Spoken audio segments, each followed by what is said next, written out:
السلام علیکم ورحمۃ اللہ وبرکاتہ۔ سامعین، اسلام میں کیا کیا حرام ہیں، سبق نمبر 1 لے کر ہم آپ کی خدمت میں حاضر ہیں۔ اسلام نے اللہ تبارک و تعالیٰ کے ساتھ شرک اور غیر اللہ کی عبادت کرنے سے منع کر رکھا ہے، اس لیے کہ غیر اللہ کی عبادت بہت بڑی بدبختی ہے، اور اسی طرح اسلام نے نجومیوں اور کاہنوں کے پاس جانے اور ان کی باتوں کی تصدیق کرنے یا سننے یا ماننے سے منع کر رکھا ہے۔ اور اسلام میں جادو کرنا بھی حرام ہے، جادو سیکھنا حرام ہے، جادو سکھانا حرام ہے، اور جادوگری کرنا بھی حرام ہے۔ جادو کے ذریعے دو شخصوں کے درمیان یا تو جدائی ڈالی جاتی ہے یا پھر ان میں محبت ڈالنے کی کوشش کی جاتی ہے۔ اسلام اس سے بھی منع کرتا ہے کہ ستاروں اور برجوں کے بارے میں اعتقاد رکھا جائے کہ یہ انسان کی زندگی پر اثر انداز ہوتے ہیں یا اسی کی بنا پر مختلف حادثات رونما ہوتے ہیں، اس طرح کا عقیدہ رکھنا منع ہے۔ اسلام نے زمانے کو گالی دینے سے بھی منع کر رکھا ہے، اس لیے کہ اللہ تبارک و تعالیٰ اسے گردش میں لانے والا ہے، اور اسلام بدفعلی اور نحوست کا عقیدہ رکھنے سے بھی منع کر رکھا ہے۔ اسلام اعمال کو تباہ اور برباد کرنے سے بھی روکا ہے، جیسا کہ اعمال کرتے وقت ریاکاری کی جائے یا دکھلاوے کے لیے کیا جائے یا عمل کر کے احسان جتلایا جائے تو اس کے ذریعے اعمال برباد ہو جاتے ہیں، اور عمل کے برباد کرنے سے اسلام نے منع کر رکھا ہے۔ اسلام کسی سے سامنے جھکنے اور رکوع کرنے اور سجدہ کرنے سے منع کر رکھا ہے۔ منافقوں کی مجلسوں میں بیٹھنے اور ان کے ساتھ محبت اور الفت کرنے سے بھی منع کر رکھا ہے۔ اسی طرح آپس میں ایک دوسرے کو لعن طعن کرنے یا اللہ کے غضب، اس کی آگ کے ساتھ کسی کو لعنت کرنے سے بھی منع کر رکھا ہے۔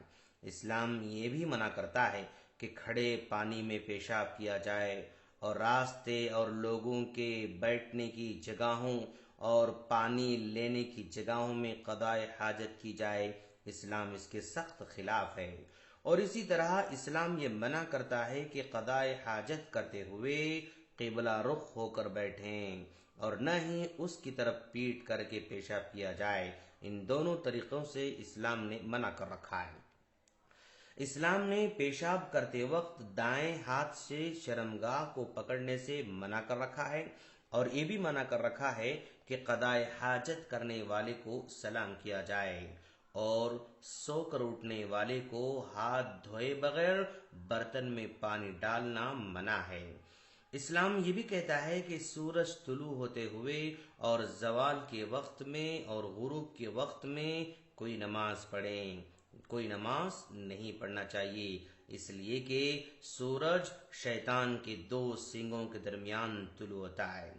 اسلام یہ بھی کہتا ہے کہ جب سخت بھوک لگی ہو اور کھانا موجود ہو تو نماز نہ پڑھیں بلکہ کھانا کھا لیں۔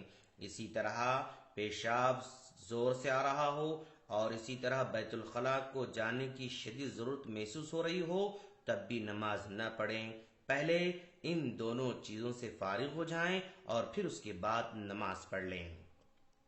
اسلام اس بات سے منع کرتا ہے کہ نماز میں اونچی آواز کر کے دوسرے سوئے ہوئے آدمی کو تکلیف دے، اور اپنے آپ کو نیند اور اونگ آ رہی ہو تو بھی تہجد کی نماز ایسے موقع پر پڑھنے سے منع کیا ہے، بلکہ سونا بہتر ہے، اور جب اچھی طرح نیند سے فارغ ہو جائے گا تو اٹھ کر نماز پڑھ سکتا ہے، ورنہ اونگ کی حالت میں نماز نہیں پڑھنا چاہیے۔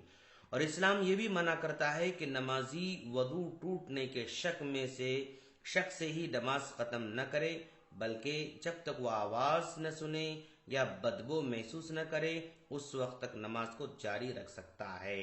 اسی طرح اسلام یہ بھی منع کرتا ہے کہ مسجد میں خرید و فروخت کی جائے اور کسی گمشدہ چیز کا اعلان کیا جائے، اس لیے کہ یہ اللہ تبارک و تعالی کی عبادت اور اس کے ذکر کی جگہ ہیں جس میں دنیاوی امور کرنے کے لائق اور صحیح نہیں ہے۔ اسلام نے یہ بھی منع کیا ہے کہ ایک دن کے ساتھ دوسرے دن کو روزہ رکھنے کے لیے بغیر کچھ کھائے ہوئے، بغیر سحری کے اور بغیر افطاری کے 2 اور 3 دن ملانے سے منع کر رکھا ہے۔ اور اسلام یہ بھی منع کرتا ہے کہ بیوی خاوند کی موجودگی میں اس کی اجازت کے بغیر نفلی روزہ رکھے۔ سامعین، سلسلہ جاری ہے، ہمارے اگلی کلپ کا انتظار کریں۔ السلام علیکم ورحمۃ اللہ وبرکاتہ۔